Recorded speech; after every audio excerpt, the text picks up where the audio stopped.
ராகு கேது பேச்சியை முன்னிட்டு திருவாரூர் மாவட்டம் திருப்பாம்புரம் சேஷபுரீஸ்வரர் கோவிலில் பக்தர்கள் நீண்ட வரிசையில் காத்திருந்து வழிபாடு நடத்தினர்.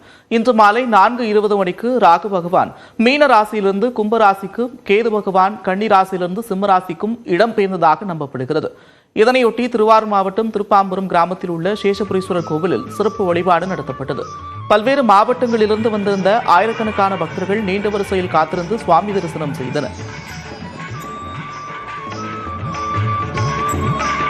தஞ்சை மாவட்டம் திருநாகேஸ்வரம் திரிகுஜாம்பிகை பிரயாணி அம்மன் சமேத நாகநாத சுவாமி கோவிலில் இன்று பிற்பகல் 4 கால யாக பூஜைகள் நடைபெற்றன. அதன் பிறகு கடம் புறப்பாடும் ராகு பகவானுக்கும் சிறப்பு அபிஷேகமும் நடைபெற்றது. பின்னர் சிறப்பு அலங்காரம் செய்து மகாதீபாராதனை காண்பிக்கப்பட்டது.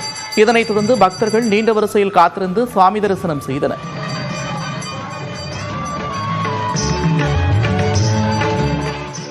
மயிலாடுதுறை மாவட்டம் கீழப்பெரும்பள்ளத்தில் உள்ள ஸ்ரீ நாகநாத சுவாமி கோவிலில் கேது பகவானுக்கென உள்ள தனி சன்னதியில் சிறப்பு பூஜைகள் நடைபெற்றது. இதனைத் தொடர்ந்து பக்தர்கள் சுவாமி தரிசனம் செய்தனர்.